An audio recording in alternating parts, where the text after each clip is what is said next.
Non, j'espère qu'on va pas refaire un 49-0 comme l'année dernière. Ça serait bien. On en reparle du 49-0. Non, s'il te plaît, on évite Le d'en match n'a parler. pas existé.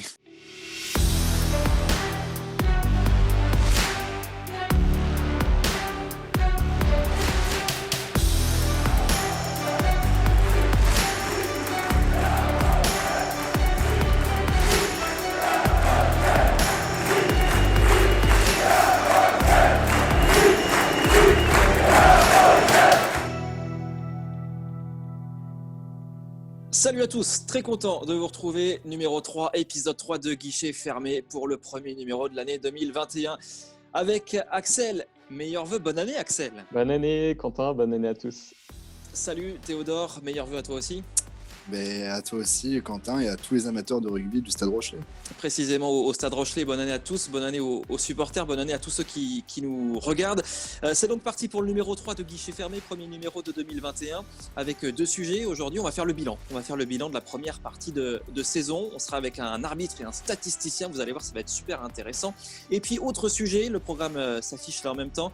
On va s'intéresser à la suite. La Rochelle en tête du top 14. Est-ce que on peut déjà rêver? Est-ce qu'on est déjà dans les 6 premiers? Ou est-ce qu'on est en train de s'enflammer? On sera avec une supportrice pour en parler. Voilà le programme, on perd pas de temps, c'est parti. Allez, pour faire le bilan de la première partie de saison, on est ravis d'accueillir dans cette émission David Reboursière. Salut David. Bonjour à tous. Merci de nous consacrer un petit peu de temps dans cette émission Guichet fermé, numéro 3 de la saison. David, tu es arbitre de rugby. Tu es statisticien, tu es très connu, très actif sur le réseau social Twitter et tu es l'homme de la situation, j'ai envie de dire, pour nous ce soir parce que tu regardes à peu près tous les matchs du top 14, tu les regardes tous, oui. Tu regardes notamment La Rochelle, tu fais des bilans très chiffrés de chaque partie, chaque match de top 14 et tu fais aussi des stats, des fiches sur les performances individuelles des joueurs, c'est ça. Comment tu fais? Tu désignes les bons et les mauvais joueurs du championnat? Comment ça se passe? Raconte-nous un petit peu. Non. Alors en fait, ce qui se passe, c'est qu'à l'issue de chaque journée, je récupère l'ensemble des statistiques qui sont fournies par le fournisseur officiel de stats là. Et donc, comme j'aime bien manier un petit peu l'ensemble des chiffres, voilà, je fais tourner, je fais parler un petit peu, histoire effectivement de faire ressortir quelques chiffres, quelques joueurs qui effectivement soit par leur performance ou soit de temps en temps il y a certains joueurs pour lesquels on se dit tiens, je n'ai pas trop vu et qui ressortent avec des indices de performance qui sont assez élevés. Alors j'essaie de regarder un petit peu tout ça et de mettre un petit peu en lumière tout ça. Oui, parce que tu rédiges des indices de performance, c'est ça? Ouais. Alors après, voilà, effectivement, le truc, c'est de regarder. Alors, je fonctionne poste par poste, hein, parce qu'on ne peut pas comparer un pilier droit avec un arrière en termes de mètres parcourus, de plaquage et tout ça, c'est complètement différent. Donc, je fonctionne effectivement poste par poste. Et puis, je compare les performances de chaque joueur sur le week-end et globalement, effectivement, sur l'ensemble de la saison. Pour essayer de ressortir. Pendant qu'on parle, là, je te coupe, mais pendant qu'on parle, il y a des fiches qui apparaissent à l'écran. Est-ce que tu peux nous dire quels sont les 2-3 joueurs, les 4-5 joueurs même qui ont crevé l'écran, j'ai envie de dire, depuis le début de la saison à La Rochelle? À La Rochelle, il y a la troisième ligne qui ressort assez régulièrement en termes de performance. Il y a Liebenberg, Kieft, Gourdon, Aldrit aussi, qui sont effectivement et qui ressortent plutôt pas mal. Grosse performance de la part de ces joueurs-là.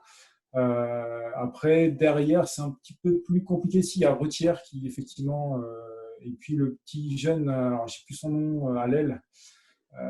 Alonso, espagnol. Alonso, voilà, c'est ça, ouais. Qui a commencé il n'a pas cette beaucoup joué année, pourtant. Ouais, il a dû faire 2-3 matchs, mais à chaque fois, voilà, sur ces 2-3 apparitions, il ressort avec des belles stats, quoi.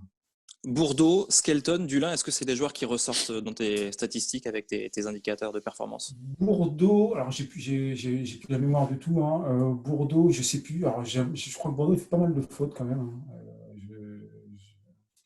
Skelton, ouais, pas mal. Je pense qu'il a son défaut, c'est qu'il saute pas en touche, donc effectivement, il perd quelques points dessus. Mais bon, voilà. Et puis Dulin, ouais, Dulin sur les dernières prestations qu'il fait, je crois qu'effectivement ça commence à ressortir de mieux en mieux, quoi. Je cite ces 3 joueurs, Bourdeau, Skelton, Dulin, parce que Axel, Théodore, je crois savoir que, notamment toi, Axel, c'est vraiment les bonnes nouvelles en quelque sorte depuis le début de la saison, c'est vraiment les joueurs qui sortent du lot à tes yeux? Ouais, c'est la satisfaction, c'est le recrutement de Dulin, de Skelton. J'ajouterais Leeds aussi qui a fait un bon début de saison. Bordeaux qui revient bien. Donc voilà, la satisfaction, c'est ces joueurs-là et notamment le recrutement de ces joueurs-là. Toi, Théodore, tu dis même que parmi ces joueurs, il y a des leaders, peut-être même des nouveaux leaders qui se dégagent. Oui, bien sûr. Bah, de toute façon, Axel l'a dit, des joueurs comme Brice Dulin, Rémi Bourdeau, Will Skelton se sont imposés clairement dans l'effectif. Même on regarde un joueur comme Greg Aldrit ou Tawera Carbarlo, Jules Plisson, qui sont à chaque fois là pour encourager les joueurs quand ça va bien, mais aussi quand ça va mal. Et ces nouveaux leaders, ces nouveaux patrons nous font un bien fou cette année, c'est clair. On fait le bilan de la première partie de saison dans guichet fermé. La Rochelle, leader à la trêve, même s'il y a des matchs en retard, ça ne veut pas dire grand-chose. 13 matchs, 10 victoires, 3 défaites, 44 points. C'est le meilleur démarrage de toute l'histoire du club. Théodore, plutôt satisfait de ce que tu vois depuis le début de la saison? Bah, comment ne pas être satisfait si on regarde déjà le classement? Voilà, une première place qui est méritée parce que voilà, on sent une équipe qui est vraiment bien rodée, qui n'est pas parfaite clairement parce qu'on peut retrouver des petits problèmes avec les regrets de bonus offensifs ou défensifs qu'on n'a pas su aller récupérer alors qu'ils étaient largement envisageables. Des mi-temps qui n'étaient pas toujours aboutis. Les Euh, deuxièmes mi-temps notamment. Notamment les deuxièmes mi-temps. Mais il y a beaucoup, beaucoup de positifs, comme tu l'as dit. Voilà, première place, malgré quand même de grosses blessures à des postes clés. Jules Plisson, Arthur Rottière, etc. Mais la grosse satisfaction pour moi de ce début de saison, c'est que De Flandre reste imprenable. Et ça, c'est même avec sans public, ça reste quelque chose de très important. Moi, ce que je vois surtout, c'est une certaine sérénité, une forme de maîtrise collective, comme s'il y avait une force, une grande forme aussi collective à La Rochelle. Et ça, c'est assez nouveau. Des matchs, par exemple, comme Montpellier, ils mouillaient comme pas possible à fin décembre. Des matchs aussi comme le Racing, comme Clermont. C'est pas forcément des matchs qu'on aurait ou qu'on savait gagner par le passé. Et ben ceux-là, on les a gagnés. Et je sais pas vous, mais moi, quand je suis sur mon canapé, faute de pouvoir être au stade, mais en fait, je crois que j'ai jamais eu trop peur depuis le début de la saison en regardant les matchs du Stade Rochelais, comme si c'était une évidence que cette équipe allait remporter à la fin son match. On l'a vu à Agen où elle a été appliquée pas tout à fait la première, mais en gros d'après un quart d'heure de jeu jusqu'à la fin du match, alors qu'elle aurait pu totalement se relâcher, ce qui était le cas par le passé, ce qui est déjà arrivé à Agen. Et là, justement, c'est une équipe qui est très concentrée. C'est d'ailleurs ce que souligne Ronan O'Gara, cette force, cette sérénité collective. Tu partages, Axel, ou pas cet avis? Ah oui, bien sûr, je partage cet avis. Comme toi, j'ai pas forcément de stress sur ces matchs. On a peut-être des regrets sur certains matchs, notamment à Lyon, où à Lyon, on aurait pu espérer remporter ce match. On perd de 4 points en alignant une équipe un peu moins forte que sur les matchs précédents. On fait un peu tourner. Et je me dis que s'il y avait bien un coup à faire chez un prétendant au top 6 à l'extérieur pour La Rochelle, c'était celui-là, et notamment parce qu'au Loup, il manquait des grosses individualités. On pense à Tuisova, Couillou, Gérassi, Laporte, Gomez Codella aussi qui était absent. Donc voilà, s'il y avait un coup à jouer, c'était peut-être ici. Donc on peut avoir des regrets sur ce match-là. Mais sinon, dans l'ensemble, on peut être satisfait de ce début de saison. David Reboursière, je rappelle que tu es arbitre, statisticien, toi qui regardes tous les matchs du top 14, et pas que La Rochelle, tu as donc un avis extérieur qui est super intéressant pour nous dans cette émission. Comment tu juges La Rochelle? On n'est pas forcément l'équipe la plus emballante, hein, peut-être qu'on joue moins que Toulouse et le Racing, mais moins bien que Toulouse et le Racing, mais on gagne. Toi, qu'est-ce que tu penses de La Rochelle? Alors, le Stade Rochelais est en tête du championnat. Après, c'est vrai qu'en termes de. Il y a certains indicateurs qui, comparativement aux grosses équipes, enfin, moi, je dis les grosses équipes Toulouse, Racing que vous avez citées précédemment, en termes sur la conquête, on voit une petite différence quand même avec ces grosses équipes, justement, qui, sur la touche et la mêlée. C'est-à-dire? Ils ont des chiffres qui sont plus importants que le Stade Rochelais. Donc, le Stade Rochelais est en tête. Et pourtant, si ils pouvaient avoir une conquête un peu meilleure, c'est vrai que peut-être que ça ferait plus de ballons à jouer, ça ferait peut-être plus de, voilà, ça offrirait peut-être plus de possibilités encore derrière. Donc voilà, le Stade Rochelais est en tête, et en améliorant certains secteurs de jeu, ça pourra encore être beaucoup mieux, je dirais. Pourtant, nous, on a l'impression à La Rochelle, Axel, Théodore, vous me dites si vous partagez mon avis, mais on a l'impression à La Rochelle qu'on s'est vachement arrangé dans ces secteurs-là, des secteurs qui étaient quasi défaillants depuis, j'ai envie de dire, 2 ans. La touche, la mêlée, Axel, je ne sais pas ce que tu en penses, mais ça va quand même beaucoup mieux. Le boulot de Romain Carmignani, j'ai envie de le citer, qui fait pas mal d'effets quand même. Oui, en mêlée, on s'en sort pas si mal. On avait souligné peut-être ce défaut sur le poste de pilier droit dans les premiers épisodes, mais force est de constater que ça marche plutôt bien pour la mêlée rochelaise depuis ce début de saison. Mais moins bien donc Toulouse que le Racing, tu dis David. Justement, Axel, tu parles du poste de pilier droit, c'est un poste qui suscite plein de débats à La Rochelle chez les supporters quand nous on consulte les forums, même quand on en parle nous dans cette émission. C'est un poste en tout cas qui est pointé du doigt. À La Rochelle, au poste de pilier droit, tu le sais bien, on a Antonio qui joue quasiment tout le temps, qui est même retourné en équipe de France. On a Herrera qui cette saison joue quasiment pas. Il a 5 matchs, une seule fois titulaire. Il avait joué seulement une mi-temps, c'était à Pau. À bout de 40 minutes, il était sorti. Et puis on a Joly. Joly, il est très souvent remplaçant, mais il est critiqué pour sa tenue en mêlée. Toi, selon tes indicateurs, qu'est-ce que tu peux en dire d'Arthur Joly ? Alors, voilà, sur le poste de pilier droit, c'est un poste qui est très exposé sur la mêlée. Effectivement, ils sont très souvent sanctionnés. On l'a vu ce week-end encore, Aouas pénalisé plusieurs fois. Aouas de Montpellier. Ouais, à Castres, c'est Patin qui prend 5 pénalités sur le match.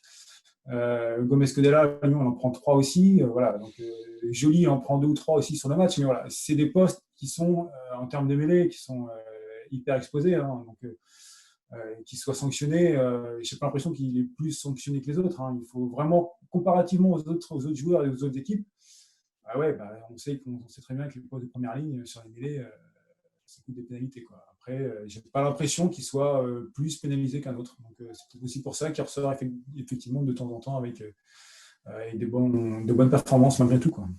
En gros, ce que tu dis, c'est que ce n'est pas si grave, quoi. Moi, j'ai pas l'expertise pour dire que c'est grave ou c'est pas grave. Hein. Mais voilà, il faut remettre effectivement tout dans le contexte du pilier droit en règle générale qui est très exposé sur les mêlées. Et effectivement, je pense qu'il faut voir ailleurs que sur les mêlées. Qu'est-ce qu'il peut apporter dans le jeu, dans le déplacement. Et j'ai l'impression qu'il est un peu plus mobile qu'il ne pouvait l'être. Après. C'est pas que les pénalités, c'est effectivement tout ce qu'il peut apporter sur les mauls, sur les ballons portés, sur le remplacement, sur la défense, voilà. Pour tous ceux qui voudraient en savoir plus sur toutes ces stats, sur toi, tout simplement d'une manière générale, on met en bas là de l'écran, on met le lien de ton site internet, de ton compte Twitter où tu es très actif notamment. Tu nous sors plein d'extraits vidéo à chaque fois avec des échanges savoureux entre les joueurs et les arbitres. D'ailleurs, on est gentil nous avec les arbitres ou pas à La Rochelle ? Ma question est un peu enfantine, mais… Ouais, alors c'est pareil, je ne vais pas mettre de jugement parce que voilà, étant moi-même arbitre, je n'ai pas forcément à juger, donc je n'ai pas l'impression que ça ressort plus que ça. J'ai notamment trouvé l'échange sympa l'autre fois entre Arthur Joly et Mathieu Reynal sur justement l'histoire des mêlées, comme quoi il ne fallait pas, parce que voilà, Arthur Joly avait gagné une mêlée. Ça s'est un petit peu emballé en étant très respectueux en disant non, il ne faut pas qu'on s'emballe parce qu'effectivement, d'une mêlée sur l'autre, l'histoire n'est pas la même. Et il disait qu'il ne se permettait pas de chambrer. Exactement. Donc, j'avais trouvé ça sympa. Eh ben, merci beaucoup pour ton analyse et puis d'être venu dans cette émission Guichet fermé. David, on te souhaite une bonne journée, une bonne soirée. À bientôt. Merci. T'es le bienvenu. Tu viens quand tu veux dans cette émission. Salut David. Ça marche, c'est gentil. Merci et bonne continuation à vous. On va continuer cette émission. On va s'intéresser maintenant à la suite, évidemment. On va se tourner vers les 6 prochains mois du championnat et on accueille une supportrice parce qu'on veut faire de Guichet fermé le rendez-vous des supporters du Stade Rochelais. On accueille Myriam. Salut Myriam. Salut à tous. Bonjour. Bonne année. D'être là. Oui, bonne année, c'est vrai, à tous nos supporters qui nous écoutent et qui seront nombreux, j'espère. Oui. Il y en a de plus en plus. Ça nous fait très plaisir. Ça nous fait plaisir aussi que tu sois là pour parler de la suite du championnat avec toujours Axel et Théodore. Les gars, 44 points. On est en tête du top 14.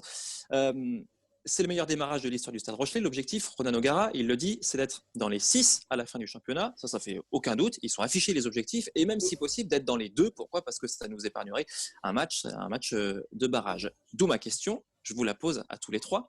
Est-ce qu'on est déjà dans les 6 ? Théodore, toi tu dis oui ? Pour moi, il n'y a pas de grande hésitation. On sera dans les 6, sauf s'il y a un gros problème, une grosse baisse de régime. Mais déjà, il va y avoir ce gros bloc qui nous attend avec le Racing, Toulon, Toulouse et le Stade français. Et là, on va voir vraiment si l'équipe est soudée. On va voir l'état d'esprit réellement de l'équipe et ça va être un gros test. Myriam, on est déjà dans les 6 ou pas là, à la fin du championnat ? Pour moi, oui. Après, il faut prendre en compte quand même qu'il y a des matchs en retard, même si ils sont derrière. Racing, mais ouais, voilà, c'est ça. Donc, il faut faire attention à ça. On a encore à portée de fusil du Racing, mais effectivement, ils ont des matchs en retard. D'ailleurs, je ne suis pas sûr qu'on puisse dire qu'on soit champion d'automne avec certitude. Axel, toi, tu penses qu'on est dans les 6 ou tu mets un petit peu plus de réserve ?